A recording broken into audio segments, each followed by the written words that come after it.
Namaste everyone. So this is the celebration of our Tika during the size for Christmas dito sa Nepal. Wala tayong kada guys. Do not choose. What are you eating?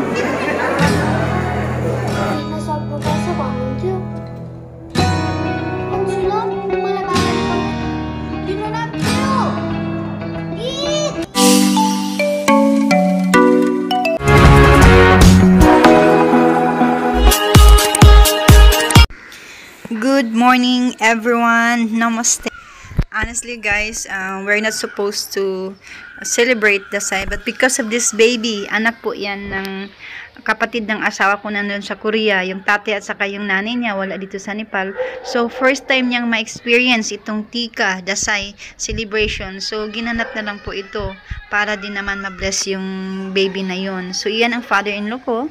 Ayan, nag-aayos siya ng mga jamara, yung plants, yung flower na sinasabi ko kanina na made of barley, at saka maize, at saka yung rice seeds po yan siya guys. So, inaayos ni Buwa para preparation na po na magkakaroon na ng Tika celebration sa asawa niya, sa anak niya, at saka sa mga apo po niya. So, magandang tradition po ito guys. Kung titingnan po natin, it's a sacred and holy ceremony po para wishing, hindi lang po sa pamilya namin, pero para po sa whole world na peace and prosperity at saka magkakaisa po tayong lahat, 'di ba? Parang reunion din po itong Dasai celebration ang ibig sabihin. Yung mother-in-law ko guys ay nag-start na po siyang maglalagay ng lights dyan. Ibig sabihin magsisimula na po yung ceremony.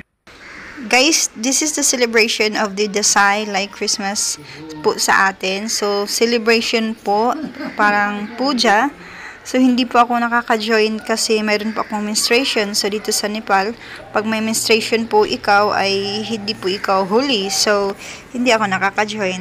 Yung anak ko lang nag-video dyan. Anyway, yung father-in-law ko naglalagay sa mother-in-law ko ng Tika. Yan ang tinatawag na Tika. Bali, blessing po siya guys para the whole year na healthy yung asawa, nag-wish ng good health, nag-wish ng prosperity, at saka peaceful sa family po. So, inuna na yung asawa. The one that Buwa has picked is a flower called jamara. So, yung jamara po guys ay para po siyang mga seeds po ng barley, ng maize, at saka rice. Tumutubo po siya yan. Pwedeng gawing juice, at saka yun po ang nilalagay sa ulo ng binibigyan ng blessing. So, naniniwala po sila na yun, itong Dasai na to ay sa time of plantation. So, yun, kaya symbolically, nilalagay yan sa ulo para palagi pong time of plantation, harvest, prosperity, lahat na itong Dasai na to, kasi nga wishing sa lahat ng peace and prosperity. Ayun po ay naglalagay na yung father-in-law ko dun sa asawa ko. So yun, may mga sinasabi siya na bless you and may successful of all of your endeavors, and yun, sana ay lahat ng ginagawa mo ay nakakatulong sa iba at saka sa kapwa natin. Successful pa yung asawa ko kung ano man yung ginagawa niyang posisyon ngayon. Usually, dapat yung anak po guys ay magbow po yung head niya dun sa feet ng parents nila, pero hindi siya pinapabaw ng tatay niya. Sabi niya, huwag ka na magbow sa akin ngayon. Ito na yung turn ng bata na yan guys. Yan na yung bibigyan ng Tika. Mga grandsons na po. So, inuna ng father-in-law at saka mother-in-law ko po yung anak ko.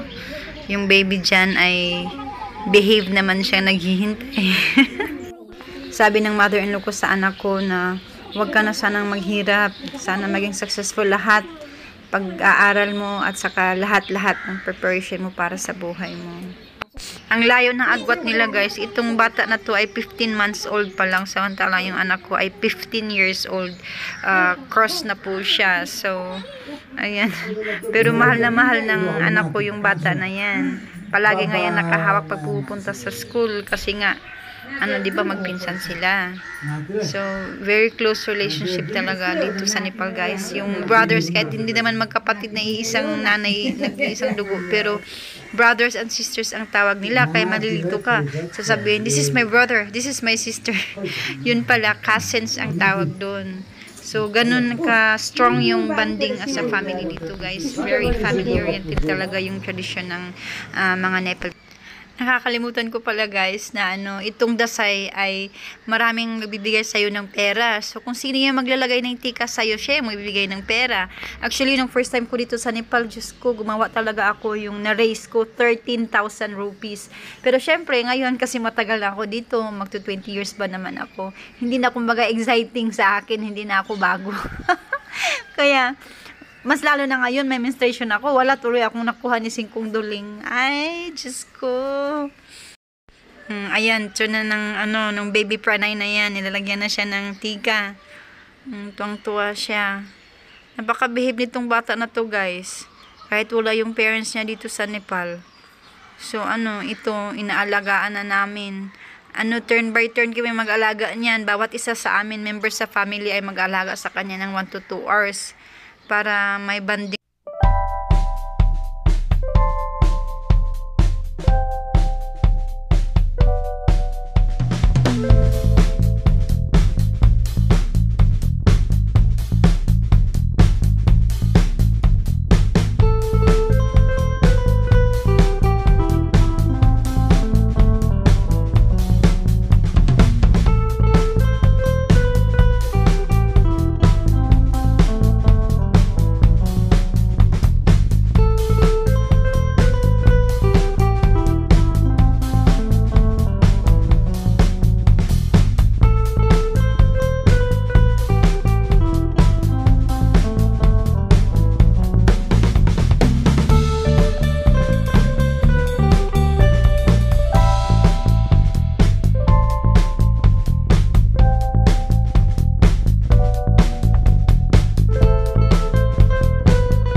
Wala po kami malaking celebration guys, pero ayan, basta araw-araw yan for 1 week.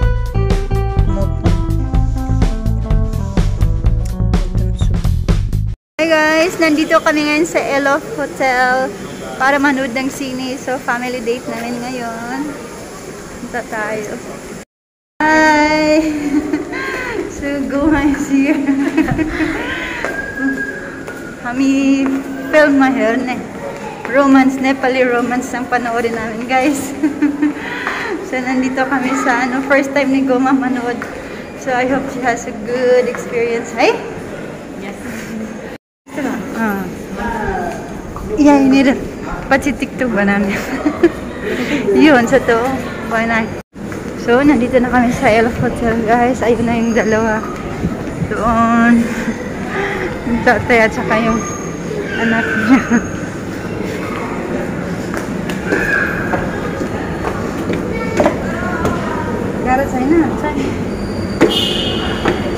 Enjoy, right?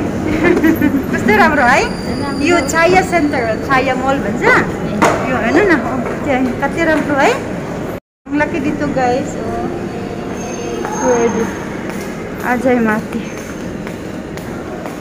Wala masyadong open kasi Dasay. Diri close sa Dasay bilaman. Nato sa sapay kulsa.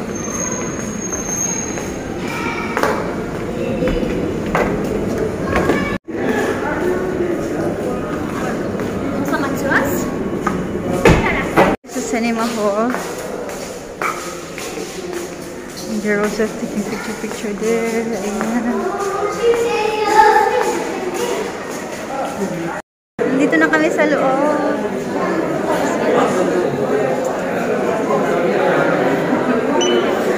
Ayaw talaga yan ang pamilya.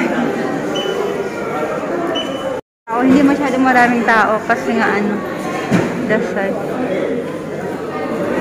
This one. Ito yung panoorin namin guys. Anak, this one. Huh? This is the one we watch. We will watch. This is the one. Which one? Ito daw yung panoorin namin guys. Ayan. Which number? Number? J1, J2. J1, J2? J. This one, J. J, you want to, you do it.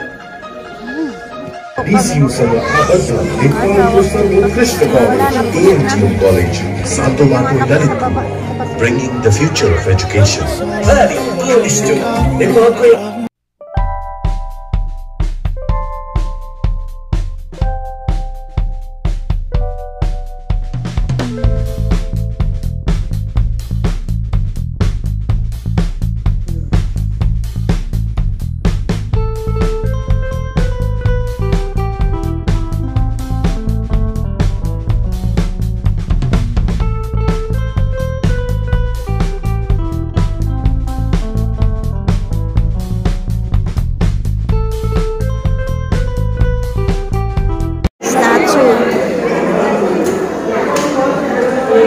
Muna tayong kada guys, ito nachos. There na. Ajusi. What are you eating? What are you eating? Ikaw. Kita yung sanay na anak, selfie ka.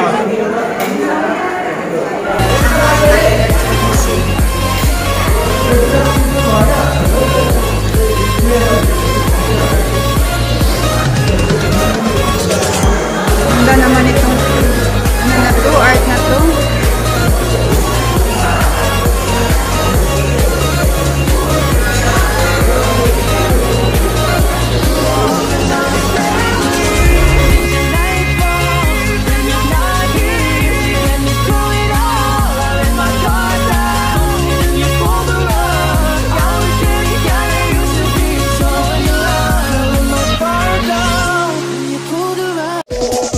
Subscribe to my channel Flora Paudol and Ipao and click the post notification bell for new updates. Thank you very much!